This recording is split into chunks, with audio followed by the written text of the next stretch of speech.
변방에서 외치는 정치 소돌이 변정소 15회 방송 시작하겠습니다. 박수 한번 치고. 오늘 또 두 분 역할을 바꿔서 해봤는데 역시나 합이 잘 맞으신다. 앞사무실이 지금 이사 중이어서 아주 사소한 노이즈가 조금씩 들어오고 있습니다. 한글로 여기 옵시다. 조금 양호를. 한글로 옵시다. 노이즈가 뭡니까? 소음이 조금 들어오고 있습니다. 조금 양해를 해주시길 바라겠습니다. 자, 몸은 비록 변방에 있지만 마음만은 늘 중심에 가까이 서고 싶습니다. 변정소 더욱 특별하게 만들어가는 멤버 소개해드려야겠죠.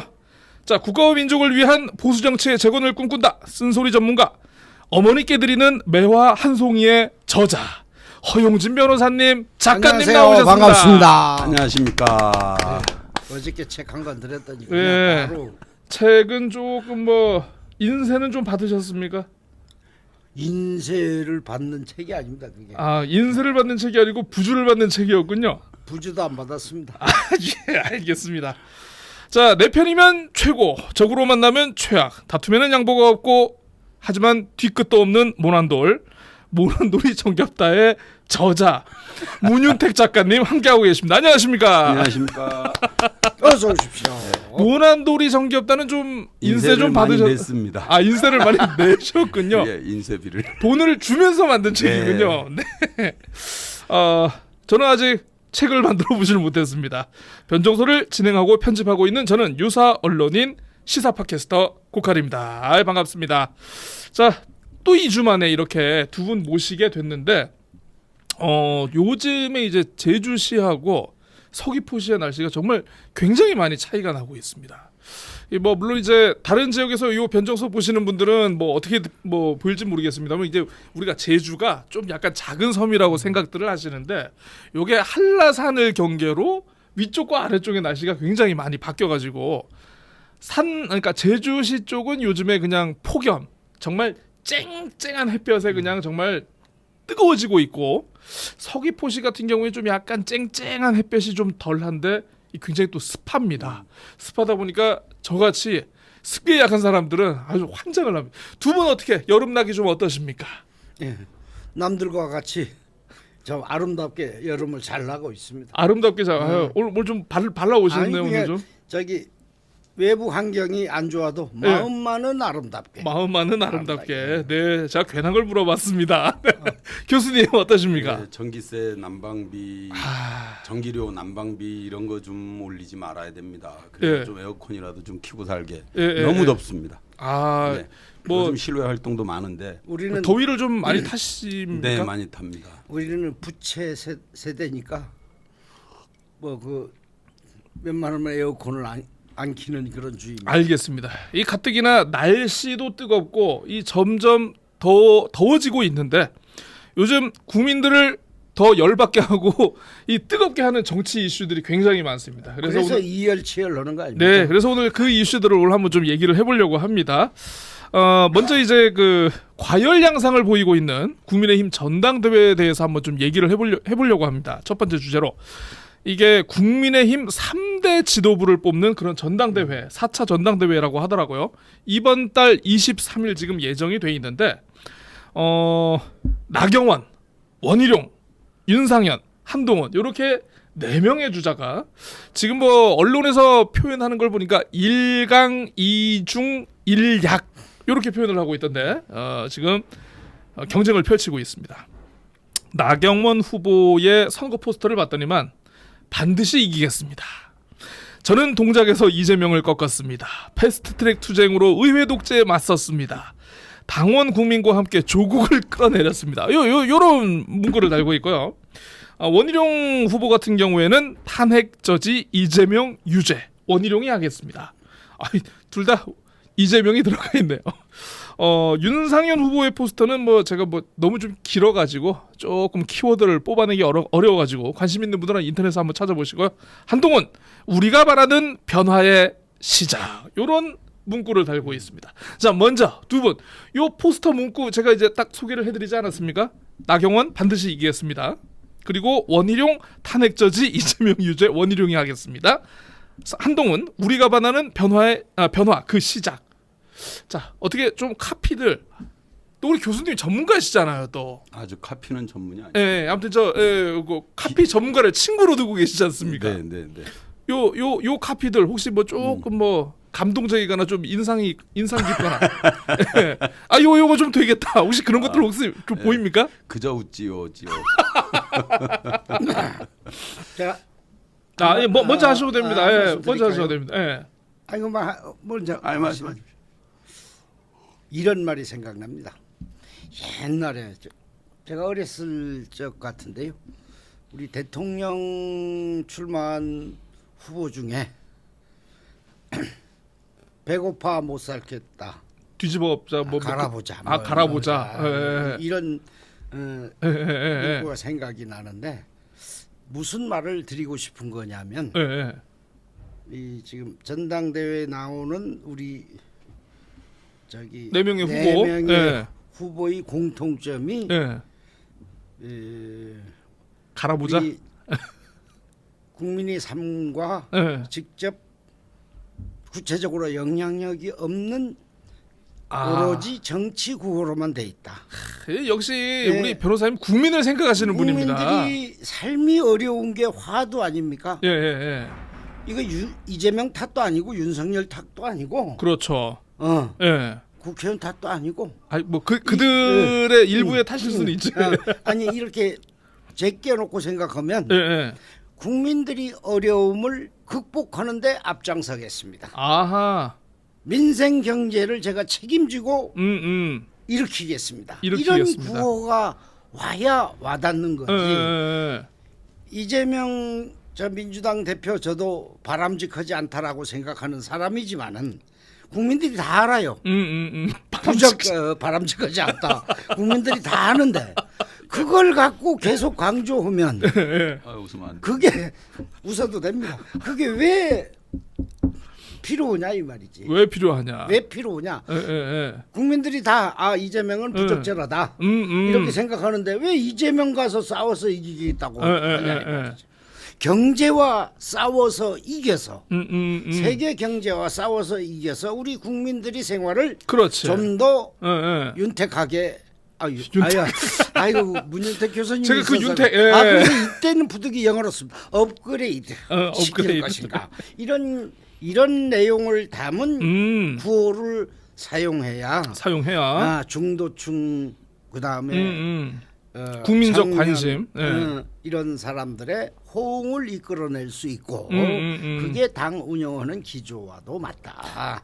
변호사님 생각은 그러면 어쨌든 지금 국민의힘 당대표 경선의 포지션이나 전선이 지금 잘못 잡혀 있다. 잘못은 다 부적절하다. 방향이 부적절하다. 다 부적절하다. 4명의 후보 공이 부적절하니까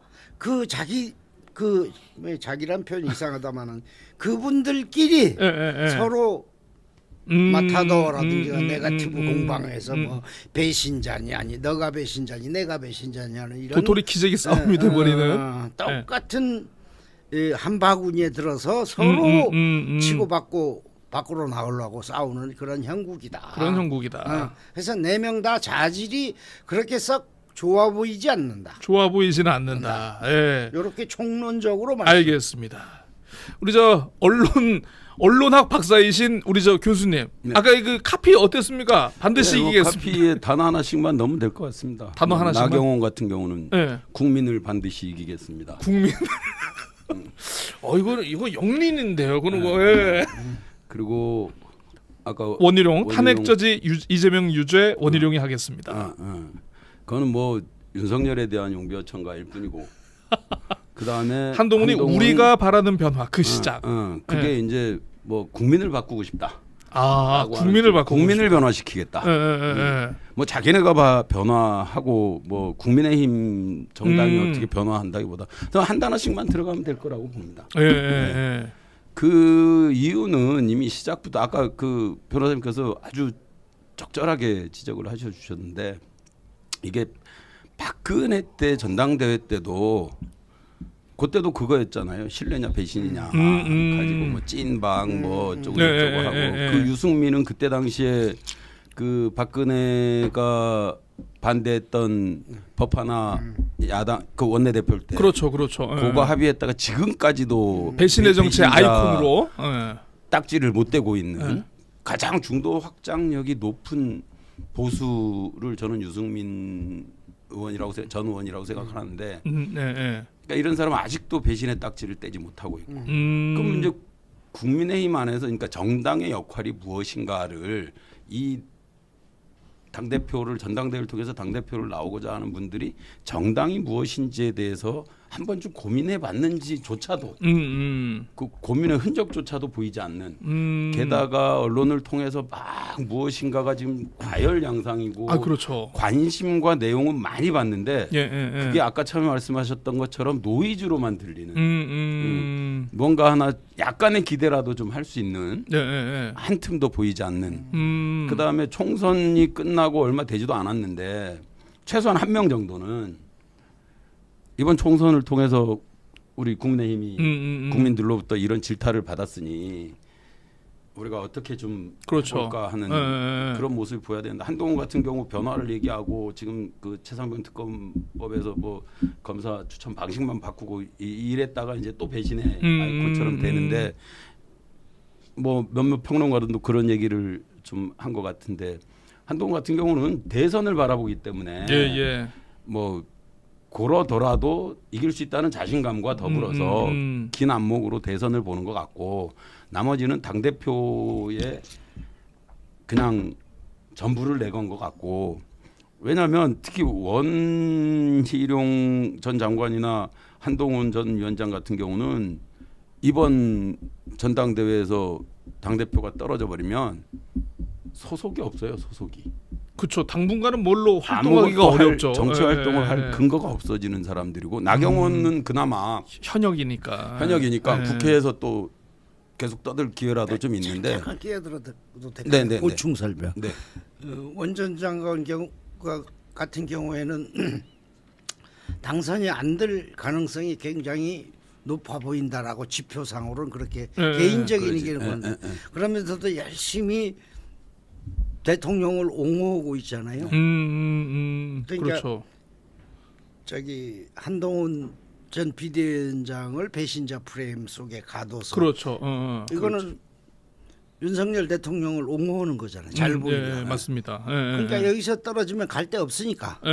그다음에 윤석열 대통령이 구제해 주리라고 이렇게 생각해서 열심히 배신자 프레임으로 가는 거 그럴 수 있다. 왜냐하면 이명박 때도 어차피 이명박한테 그렇게 붙어 있었고 이 사람은 그렇죠. 박근혜 때도 뭐 다 그랬던 그러니까 사람이어서 전두환한테 가서 세배도 하고 힘 있는 쪽에 무조건 붙는다. 힘 있는 쪽에 붙는다. 그래서 참. 큰 정치인으로서는 자질이 의심스럽다. 저는 이렇게 동의합니다. 그러면 어쨌든 두 분의 얘기를 이렇게 좀 들어봤는데 어쨌든 아까 교수님께서도 말씀해 주셨지만 지금 굉장히 과열양상입니다. 이게 사실 한동훈 전 비대위원장이나 이제 뭐 원희룡 전 장관이나 아까 말씀해 주신 것처럼 이번에 이기지를 못하면 정말 정치적으로 당분간 차후를 기약하기가 어려운 어렵죠. 상황이 되다 보니까 어쨌든 둘의 싸움이 지금 계속 보이고 있는 상황인데 그 갈등의 전선을 제가 조금 이렇게 추려봤더니만 첫째 총선 참패 책임론. 그러니까 이제 주로 이제 원희룡 전 장관 쪽에서 한동훈 전 비대위원장을 공격하는 포인트가 총선 참패 책임론. 두 번째가 이제 그 대통령실과의 갈등. 그리고 세 번째가 최상병 특검에 대한 수용 입장을 밝혔다라는 걸 가지고 좀 약간 불가론을 이렇게 내세우고 있는 것 같은데 혹시 뭐 나름대로 두 분은 이걸 보시면서 이 불가론 중에 아니 저는 그게 맞다고 보는 게 맞습니까? 이 불가론이 맞는 아니, 겁니까? 불가론이라기보다 아직까지 사실 요번에 국민의힘이 윤석열 대통령 되고 나서 지금 한 6번째 비대위 아닙니까? 윤석열 될 때부터 해가지고 비대위만 지금 한 6번. 아무튼 많이 했던 것 같습니다.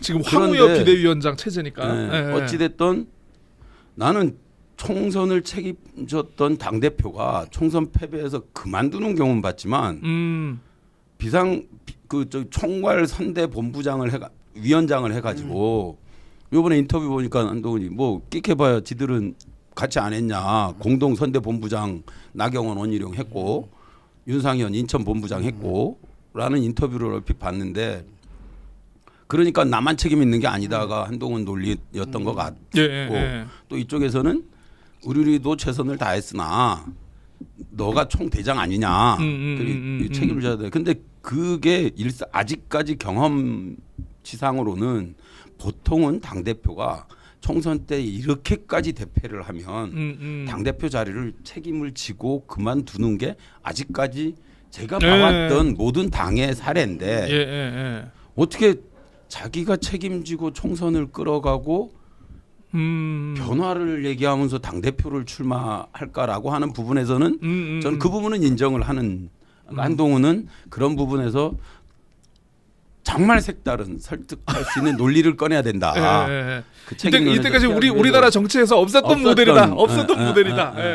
그런 부분에 대해서는 뭐 원희룡, 나경원의 문제 제기 맞다고 또 원희룡하고 나경원이 또 붙었잖아요. 이제 그 SNS에서 붙은 게 또 막 나돌던데 그래서 뭐 개양 가가지고 깨진 선수가 뭔 얘기하냐 나는 지지 유세도 해주고 그랬는데 이쪽에서 동작인가?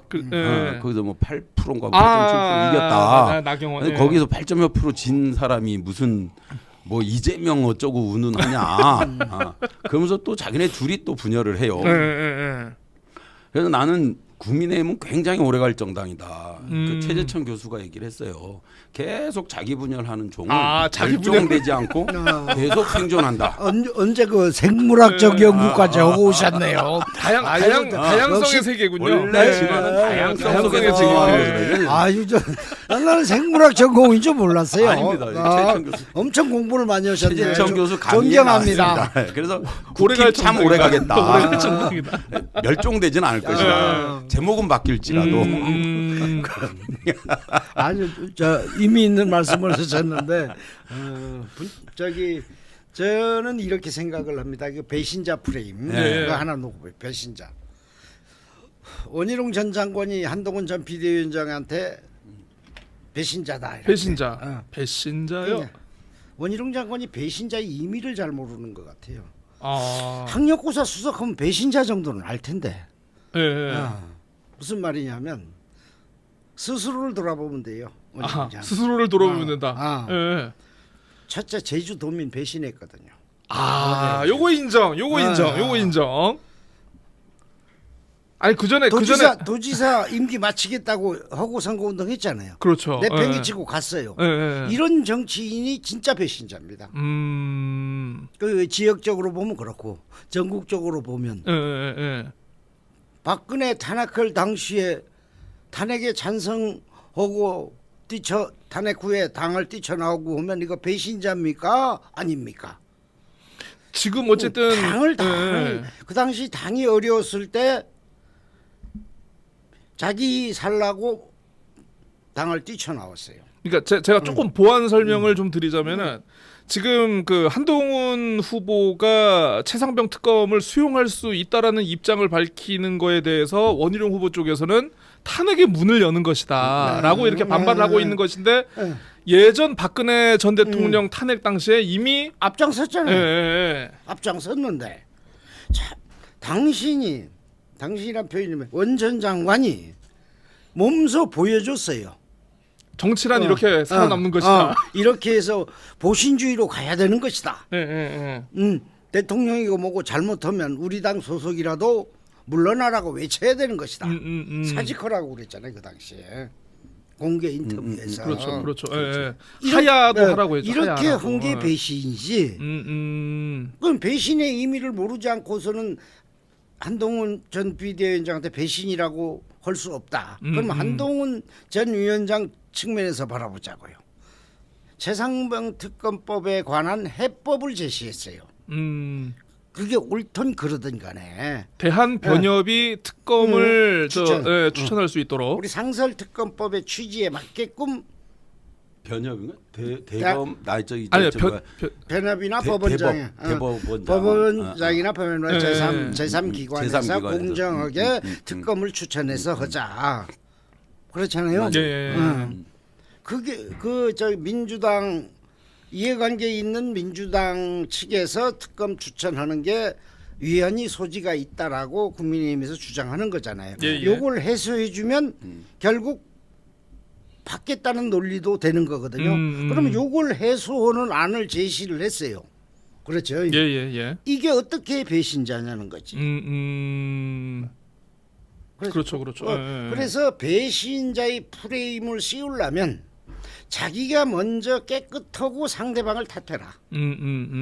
자기는 온갖 배신 행위를 다 해놓고 당대표 선거 되니까 말도 안 되는 논리를 갖다 붙이면서 한동훈 전 비대위원장을 배신자 프레임으로 가두려고 하는 거는 윤석열 대통령한테 아부하는 거. 윤비어 청가라고 그러네요. 윤비어 청가.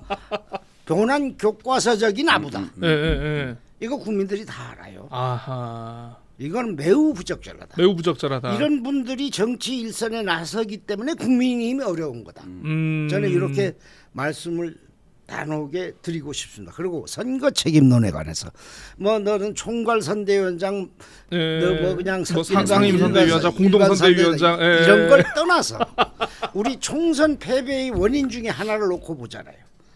우리 대통령 리스크, 특히 김 여사 리스크가 있다라고 다들 인정하잖아요. 뭐 그 리스크를 부각시킨 사람이 누구일까요? 원희룡 전 장관이다. 국토부 장관 시절 때 저기 김 여사 양평 고속도로 요 문제를 갖고 김 여사의 리스크를 각인시켜준 사람이 원 장관이다.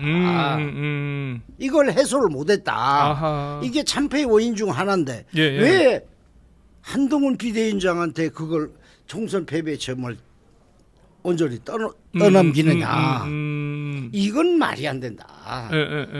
그런 리스크 때문에 원희룡 전 장관 개항에서 졌잖아요. 누가 개항 나가라고 공천 줬나요? 당신이 하겠다고 그랬잖아. 자신 있다고.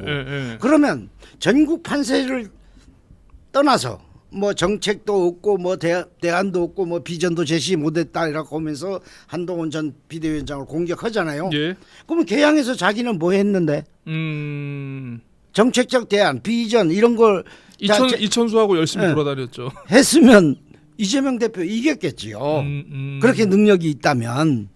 그 전에 이 선거 분위기 하기 전에 자기는 선거에서 한 번도 진 적이 없다라고 하면서 막 자기 PR을 했었잖아요. 언론 보도 찾아보면 있습니다. 거기서 왜 졌을까요? 자기가 국민들한테 잘못한 것이 각인이 됐기 때문에 저는 졌다고 봐요. 이게 이런 분위기가 전국으로 퍼졌기 때문에 우리 국민의힘이 전체적인 판세가 어려운 것이다. 물론 그 한 가지 원인만 있는 건 아니지만 그 원인도 상당히 크게 작용을 했다. 그거는 공동선대위원장 했으면 또 자기가 비전을 제시해 줄 의무도 있는 거잖아요. 안 되잖아요. 한동훈 전 비대위원장 저 개인적으로는 총선의 책임은 이런 게 있다고 봅니다. 예, 제주도 예를 들자면 듣도 보도 못한 고광철이라는 후보를 느닷없이 낙하산으로 당협위원장을 아무런 설명도 없이 버리고 와서 선거 참패했잖아요. 이런 부분에 대한 책임을 물으면 한동훈 전 비대위원장 비난받아야 될 소지가 충분하다고 저는 생각하지만은 이걸 배신자 프레임이라든지 선거 슬로건이 잘못됐다, 비전이 잘못됐다 이렇게 한동훈 원희룡 장관이 한동훈 위원장을 비판하는 거는 바람직하지 않다. 그래서 스스로를 되돌아봐라. 원 장관 같은 분이 국민의힘에 있는 게 참 안타깝다. 그러니까 이제 언제 또 뛰쳐나가서 다른 당에 갈지 모른다.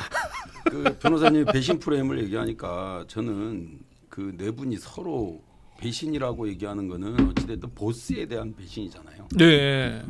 근데 정치의 기본이 국민일지인데 그렇죠. 국민에 대한 배신 얘기하는 사람이 아무도 없어요. 모두가 국민을 배신했어요. 부자 감세하고 지금 57조 67조가 지금 그렇죠. 세수가 빵꾸나고 국민들 딱 고물가 고금리에 다 허덕이고 급여 안 오르고 근데 뭐 고작 해주는 게 이번 당분간 전기료 인상 좀뭐 유보해주겠다. 유보하는. 말도 안 되는. 그 다음에 뭐 민생 탐방하면서 한 1,000조 가까이 이런 거 이게 다 국민 배신이거든. 그러면 최소한 배신 프레임을 가져가려면 당신이 국민들한테 혹은 뭐 나경원 같은 동작 지역 구민한테 배신했다 이렇게 공격을 해야지. 다 그 주군 하나, 폭군 하나를 놓고 한 명은 폭군의 여사한테 배신을 했다 말했다 충성을 하고 한 명은 폭군에 대해서 충성을 하면서 배신을 했다 말았다 하고 그 네 명이 다 그거잖아요. 윤상현 같은 경우는 박근혜 때 뭐 나는 대통령한테 누나라고도 하는 그런 친분 관계를 과시했던 그 엄청난 또 그 용벼천가를 불렀던 분 아닙니까? 그 네 분 다 저는 아까 변호사님 말씀처럼 배신 프레임으로 갔을 때는 배신의 대상을 다시 한번 잡아야 된다라고 저는 생각을 합니다. 결론적으로 대통령한테 아부하는 사람을 당 대표로 뽑아달라는 건 아니지 않습니까? 맞죠. 예. 알겠습니다. 그래서 그 30초만 얘기. 예, 말씀하십시오. 한동훈 아까 윤 교수님 말씀대로 한동훈 전 비대위원장이 개인적으로는 좋아하지 않습니다. 정치로 적절하지 않다라고도 생각을 하는 사람인데요. 다만 한 전 비대위원장이 국민을 등지지 않는 취직 똑같이 해서 국민을 등지는 게 배신이지 어떻게 대통령하고 의견이 다른 게 배신이냐라는 취지로 비슷하게 얘기를 했습니다. 그 측면에서 보면 그래도 그나마 제일 사고가 건강하지 않느냐 한동훈 전 비대위원장. 예. 나머지 세 사람은 그냥 오로지 아부 이렇게 하기에 혈안이 돼 있다라고 국민들한테 비춰진다. 아니 그건 좀 생각이 다른 게 지금까지 윤석열 아바타가 한동훈인데 갑자기 이제 당 대표 나오면서 다음 대권까지 생각을 하니까 생각을 약간 달리 비낀 거지. 한동훈이 개인적으로 정신이 제대로 박혀서 그렇다라고. 아까 그나마 4명 중에 그나마 4명 그러니까 중에 생각은 다를 수 있는데요. 예를 이재명이 얘기할까요? 윤석열 대통령 폭군이라고 지칭을 하셨는데 다음에 그러면 하시죠. 이재명 대표는 폭대네요. 폭대. 예. 저 빨리 자르고 넘어가겠습니다. 자, 어쨌든 좋습니다. 지금 뭐 보니까 저희가 이제 2주 전에 변정수 할 때만 해도 이 전당대회 얘기를 하면서 어대한 얘기를 하지 않았습니까? 이게 뭐 이건 뭐 볼 것도 없네. 그냥 뭐 여론조사 하는 것도 그렇고 그냥 이거는 한동훈이 대표 되겠네. 언론들도 그렇게 분석하고 있고 그런데 자 어쨌든 이게 룰이 이렇게 나왔습니다. 예비 경선에서는 당원 여론조사를 100% 그리고 본선에서는 당원 여론조사 80 그리고 일반 국민 여론조사 20을 이렇게 하기로 했는데 최근에 어쨌든 원희룡 장관의 뭐 조금 뭐 준비라든가 어떤 당대표 레이스에 뛰어드는 게 조금 늦고 준비가 많이 안 됐음에도 불구하고 대통령 어쨌든 윤심을 얻고 지금 뛰어들었지 않습니까? 그러면 어대한도 흔들릴 수가 있겠다. 이런 전망들이 많이 나오고 있는 것 같습니다.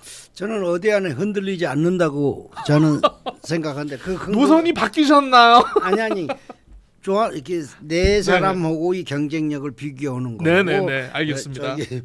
저 한동훈 원장 안 좋아하는 거고는 별개거든요. 분석. 네네네. 너무 그렇게 사람을 너무 얼굴 빨개지게 하면. 아이고 농담입니다. 아이고 나는 진담인 줄 몰랐죠. 그 뭐냐면 이렇게 과거로 한번 잠깐 가봅시다. 네. 김기현 당대표 할 때 4% 지지율에서 뒤집었잖아요. 그렇죠. 그때 뭐 거의 뭐 그냥 그 당시 손발 다 자르고 아무것도 하지 않으면 아무 일도 일어나지 않는다. 그 당시는 윤심이 적극적으로 작용하던 시절이었고 그때 나경원도 별로 안 쳤잖아요. 연판장 돌리고 아주 적극적으로 작용을 그때 1조 하셨지 않습니까?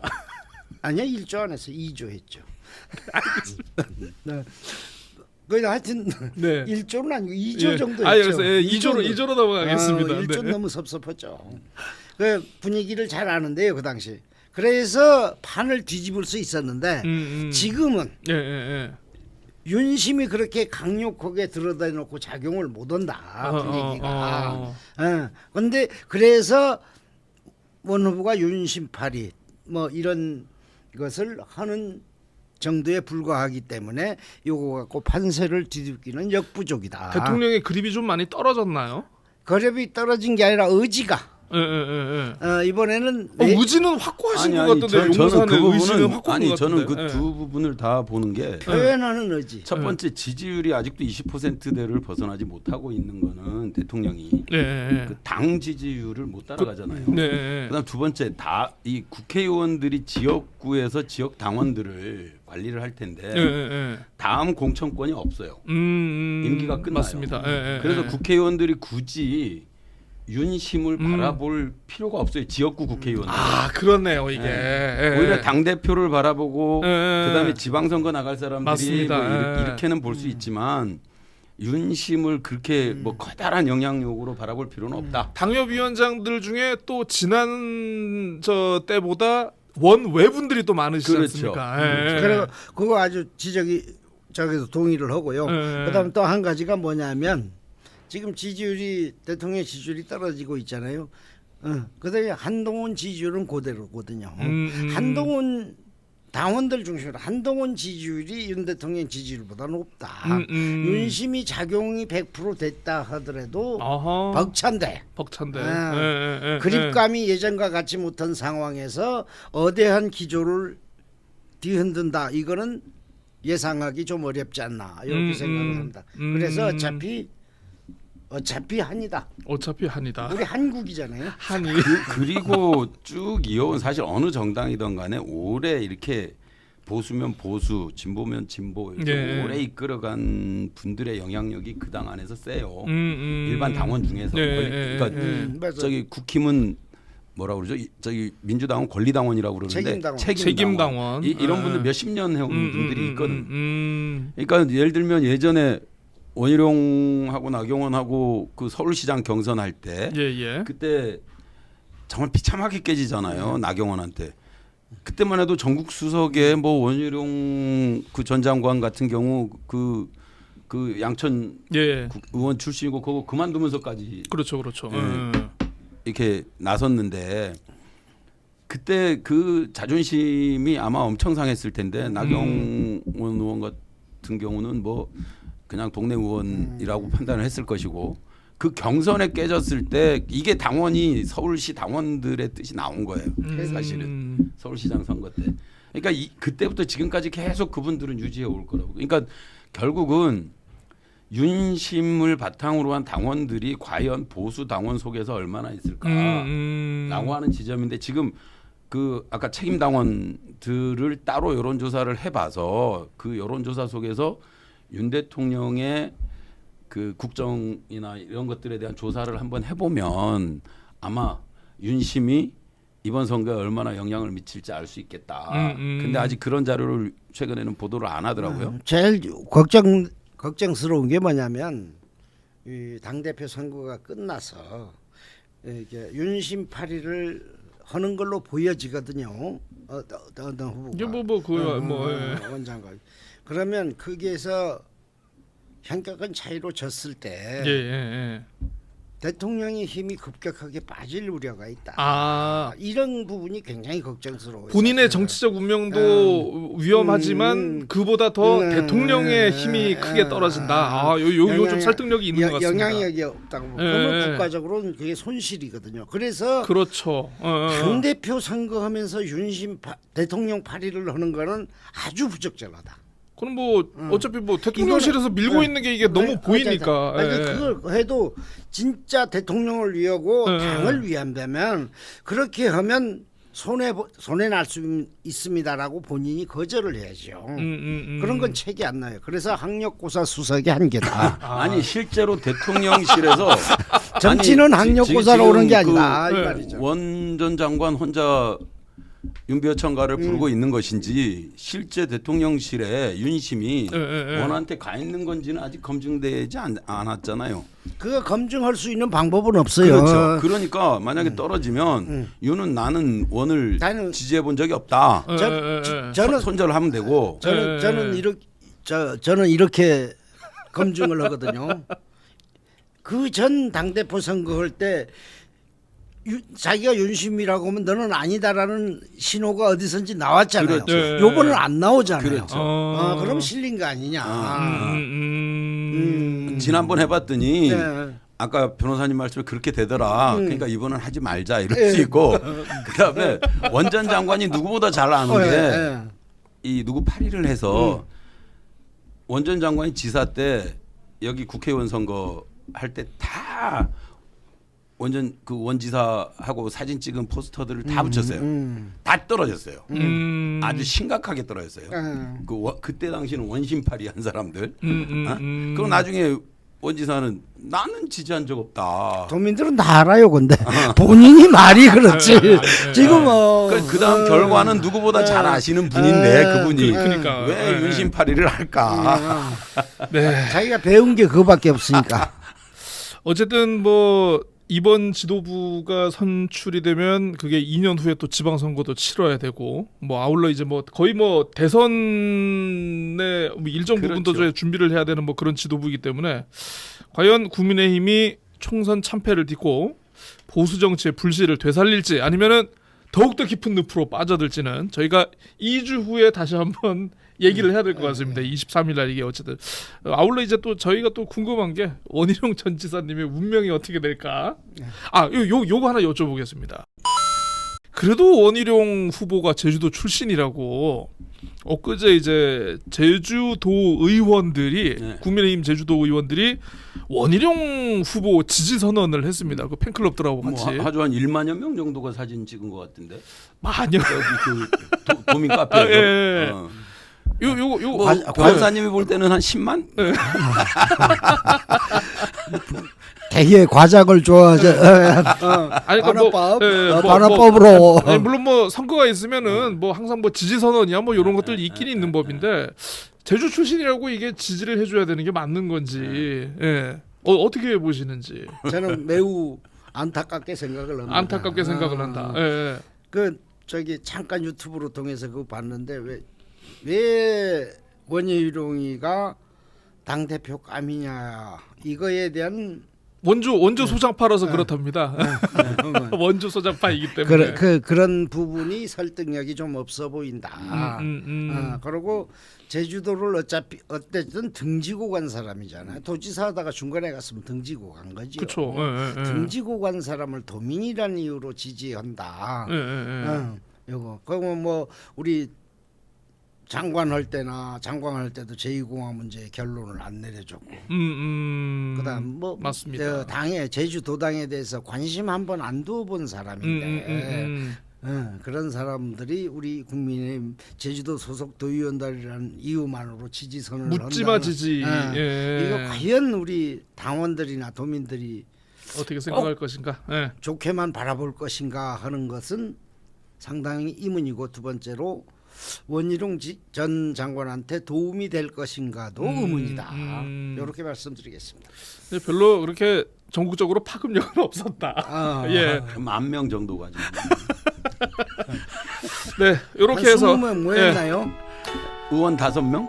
그다음에 도의원 5분하고 네 분하고 뭐 저 일반 팬클럽 지지자분들 한 2-30명 정도 요렇게 모였던 것 같습니다.